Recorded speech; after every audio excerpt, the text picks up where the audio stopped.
Welcome back to Eden Zero Anime Review, episode number 12. This one reviewing the 12th episode of the anime, New Friends. This one finishes up the Gildas arc, basically covering the last two chapters, and the opening chapter, the very next arc of the series, which is the Digitales arc. Yeah, basically overall, the chapters in manga, it's like 27, 29. Yeah, things starts off with basically Rebecca and Pino waiting for Shiki to show up. He eventually does. And of course, the planet itself is coming apart. Yes, literally is coming apart. So, because this giant snake, this giant space snake, is going to suck up the time of this place, and it's going to close the planet. I think it's about to get started before they even get there. So, and the planet starts breaking up, and looking at Rebecca is falling through a hole, but she hit by Shiki, and then of course then apparently the ether of the planet is going backwards, creating this big tree. So they need to move the tree in order to get on, in order for the Eden Zero ship to land. And I'm thinking during the whole thing of this, I'm like, where are the beekeepers? Well, they show them later they actually escaped the planet, no problem. Yep, which I'll get more to that. So they would after you have Hamura and we basically blasted the tree, which also Rebecca beats up with the real sister this time. Excuse me. And apparently, like to get on board the ship, like apparently they get like on top of the ship basically because of Shiki's gravity gear, just jumps him right up on the ship and lands right on top.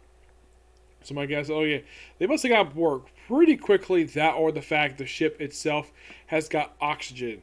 I don't think it's oxygen around the area. I think they got inside just before they left the planet. Probably got stuff pretty quickly. So they basically blast off, and then they cut the chloroform, the thing they've been alluding to. Yeah, it destroys the planet. It basically de-ages it 1,200 years. And, well, there's like nobody left on the planet. And they estimate about 10% of the population actually did evacuate. Elixia, I don't think he actually survived. No, I highly doubt it. They eventually did. And of course, well, sister basically just, well, everyone's like so happy. Rebecca's happy that she's alive. And of course, starts crying. Of course, she starts crying too, which is like kind of hilarious. And of course, you have, I thought this is so interesting. Like, you have sister basically put her feet up on a table because she's basically that rebellious. And I still think this one looks like a grown up version of Tanya if she was actually older.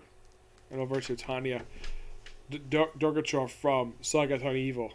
I mean, they had the same face. They even had basically, well, they even smile at basically doing violent things. Well, that's her for you. Though, Tanya doesn't blush. That's the only thing she doesn't do that, I can think of. So, Hamor basically, of course, they mentioned about Hamor's blade here. They bring up the fact that they look for two more, Valkyrie and Hermit. And they mention that Hamor was a student of Valkyrie. And of course, because he mentioned about the fact that he wanted to fight, but he's like, I'm gonna find my friends, so she first joins the crew. He does first join the crew too.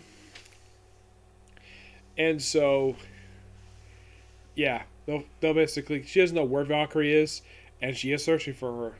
So, we'll figure out what to do next, and figure out why not go back to Blue Garden. But they can't because they're revealed by the receptionist that they can't go back because there's mass hysteria over Rebecca saving all these beekeepers. Yep, which I think that's, yeah, basically become a celebrity overnight just because you save a bunch of celebrities, which that is quite something. Oh yeah, it's also what happened with the Guildmaster. Yeah, he escaped before they left it off. Which I'm thinking, why couldn't you just save her? Save all the trouble, but who knows. If she was there before that, basically sister would never been saved anyways. And of course, sister herself basically has we stay on board because he basically freed her and fixed everybody there. Yep. And then we have this really cool, really interesting scene. You have Rebecca and Hamor just relaxing in the spa. And shows off her gear, and of course shows off her little guns. Like, what time do we do it? She says, well, I can't exactly do that for two reasons. One, we're in the bath, and two, we're both completely naked. Amber calls a ruckus.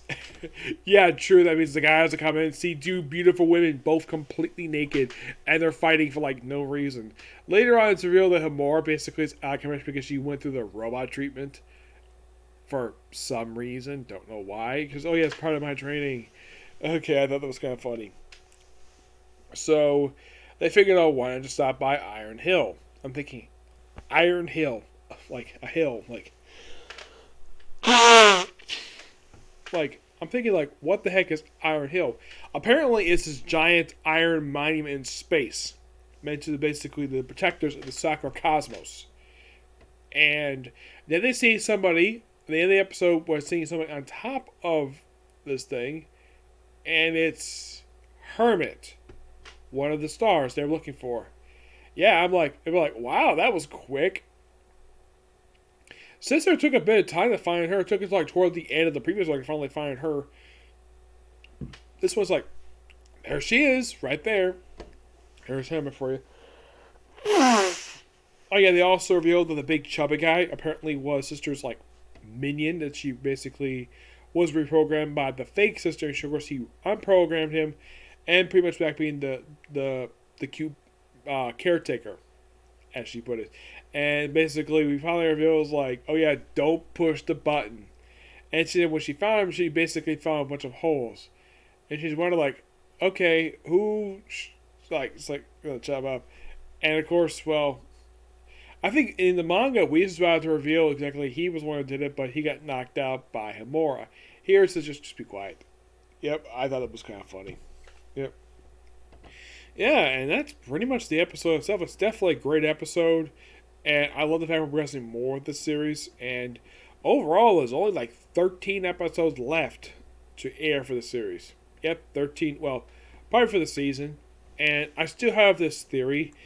I don't think it will end with the very next arc. No, despite the fact it's 15 chapters. I think that this season probably end with Sun Jewel. Because it's like 20 chapters. That's probably what we're going to end with. Yeah, in the case of Gilda's arc, 14 chapters. They cover this one roughly about 6 episodes. Yeah.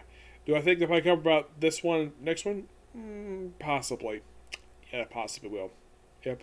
I'm definitely looking forward to the next arc. Yep, definitely. So yeah, that's it for particular review. Stay tuned for my next reviews. Will be Black Clover, My Hero Academia, One Piece, and Boruto. Yep. Next one, Black Clover. Okay, to the video. Bye.